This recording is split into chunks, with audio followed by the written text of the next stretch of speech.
This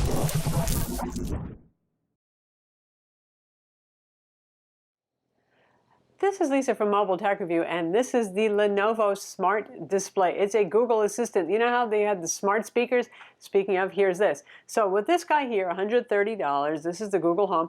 It does nothing but listen to you and act as a speaker. Hello, there's no interaction here other than your voice, right? So sometimes when you ask it something, you want to see the results. And instead of having it sent over to something like, well, your smartphone screen or something like that, you can get the results right here. Cooking, you get the idea. Hey Google, how do I cook fettuccine Alfredo? Okay, here are some recipes. We're going to look at it now. Hey Google, what's the weather today? In Plano today, it'll be partly cloudy with a forecasted high of 97 and a low of 77. Depressing. It's currently 97 and partly cloudy. She tells you a lot there. Depressing as that weather forecast might be, it's normal for us.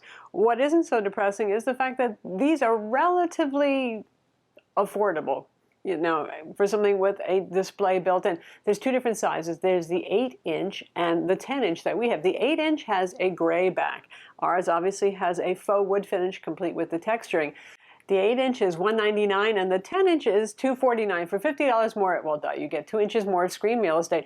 And it also moves from a 1280 by 800 display, that's 16 by 10 aspect ratio, like a lot of Android tablets, up to 1920 by 1080 full HD. So that's pretty compelling. For $50. I would probably do it, depending on how it fits in the space you want to put it in, because, well, it's a lifestyle product. By the way, it can stand in portrait mode as well. So that's useful if you're using it for something like Google Duo. So that's, for those of you who are not Android people, that's their answer to Skype and FaceTime chat and that sort of thing. It has a 5-megapixel front-facing camera, which makes it good for that, and 2 microphones that are pretty good at doing far-field commands. However, if you're a little bit paranoid about that, you can actually turn off the microphone and the camera too. So for those of you who don't want Google watching in the boudoir, you know what I mean?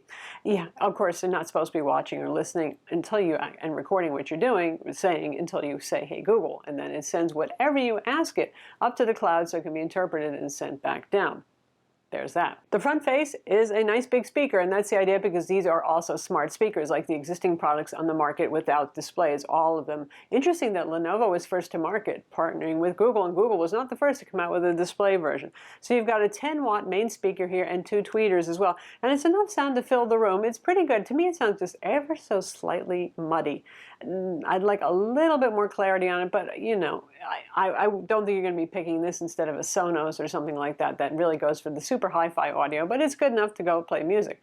Speaking of music, this is not an Android tablet. You can't install apps. You can't install any streaming service that you want, but it supports the usual stuff that you would expect. So you've got Google Play Music, Google Play Movies as well. It supports Spotify, HBO Go as well. So you've got a couple of choices, and Crackle for videos. Obviously, this is something that one of those smart speakers can't do. You can actually use this to play YouTube videos. Hey Google, play Mobile Tech Review on YouTube. Playing Mobile Tech Review on YouTube. Now the tricky part here is if you want a specific video, you may or may not have much luck with that. It recognizes our channel is pretty big, it might not recognize some others. If you wanted to stop, by the way, hey Google, go home. And there you have it. And it leaves us here in case you want to resume playback again. So there is no on-screen keyboard, none of that sort of stuff here. Now, if you do want to watch a specific video on YouTube, maybe one that you have on your phone, you can use the Google Home application. This is for iOS as well as Android, so you don't have to have an Android phone, and you can cast it onto the Lenovo Smart Display. So there's a way to work around that. And by the way, this doesn't show ads on YouTube, so I'm sure Google at some point is going to fix that little loophole there for their interest in revenue, but there's that. If you're going to set this thing up, you are going to need a smartphone. It's the same thing as with Google Home, all of these smart assistants. So you're going to use that Google Home app on your phone, again, Android or iOS, to go through the setup steps. And you're going to enter in your Gmail account and that you wish to use with it, and you're all good. Now, once you've got this thing set up, you got an Android phone, even if you don't install the Google Home app, it's going to say, hey, something is casting to your smart display, and you can go ahead and cast something to it effectively as a guest. So that's a way you can use it with multiple devices and multiple Google accounts, which is pretty darn cool. And if there's something already playing on the display, so you don't piss off your family member or your roommate or whatever, it can add it to the queue instead of just immediately stopping what it's playing and replacing it. The design feels pretty sturdy and it's kind of nice looking, I have to say. It's better looking than the Alexa Show. The display, as you can probably tell, you only get one angle when you're using it in landscape, when you're using it in portrait mode. I haven't had much of a problem with the angle. It's an IPS display, so the viewing angles are pretty good. But some people in my family feel that they would like to have it adjustable, and the angle isn't quite good at all times. It gets pretty bright, and it also can get pretty dim. I find the auto brightness on this is fairly effective. So if you're going to use this in the bedroom and you don't want it glaring at you in the dark, auto brightness usually handles that pretty well. If you put it in a bright place or turn the lights on in the room, say the kitchen when you're going to start cooking, it adjusts to that fairly well too.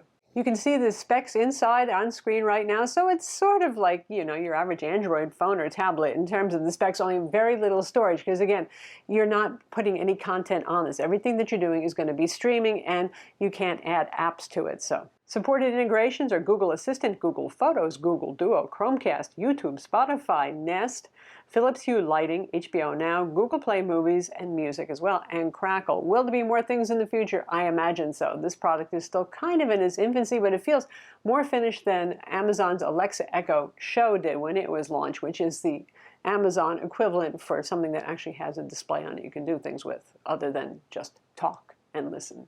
Clearly, it's a good companion for the kitchen there. You need some help cooking fettuccine Alfredo, you can pick from a variety of recipes.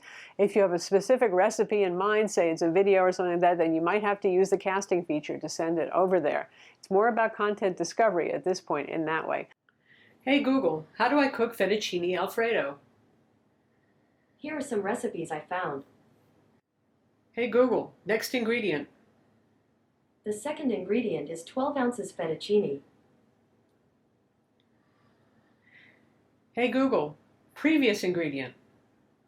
The first ingredient is kosher salt. Hey Google, skip to instructions. There's 18 steps. I'll read them one by one. When you're ready to hear more, you can say, next step. First step, bring a large pot of water to a boil and salt generously. Another use is, say you have a baby cam set up in the bedroom and you want to see what your baby or your young child is up to. So you can say, hey, show me the bedroom camera. You get the idea. And does all the Google Assistant things. If you have a smart home appliance like a robotic vacuum cleaner, you can use it to start and stop that. You get the idea. And when you're not using it, it can be used as a photo frame too. You can use it to find out your schedule, and it'll show you on screen as well as talk to you about it. So again, you're just getting a little visual benefit here, and some things are nice. Because a lot of times I use something like Google Home because I want to know something about, I don't know, the state of the oil industry in Venezuela, just to use a topical kind of thing. And the little bit of information that it gives you is like the first paragraph at most of the wiki. You can see more on screen. So you get the fuller gist of the information you're looking for if you're interested in finding out more. So given my druthers, if I could choose between spending, you know, $100 or more or so and getting something with the display versus this, I surely would do it. The visual part is nice. Again, it's in its infancy though. The fact that you just want to start using it like a tablet, well, there's that. You're not going to be able to do all the things you can do with the tablet, but Android tablets are indeed available if you want that sort of control as well. So that's the Lenovo Smart Display, available in 2 sizes, putting a face literally to the Google Assistant experience or the Google Home sort of experience. And it's not just my BFF for cooking fettuccine Alfredo. It's a pretty handy way to look at your schedule visually. If you ask it what the weather is going to be, you can see 5 days on screen. You get the idea. The drawback here is that it's not an Android tablet. Once you have a nice big touch screen over here, you want to start doing things with it like you would with a tablet, for example, and that isn't what it is. Will it be in the future? Who knows? I'm Lisa from Mobile Tech Review. Be sure to subscribe to our YouTube channel for more cool tech videos, and thumbs up if you like this vid, and subscribe too.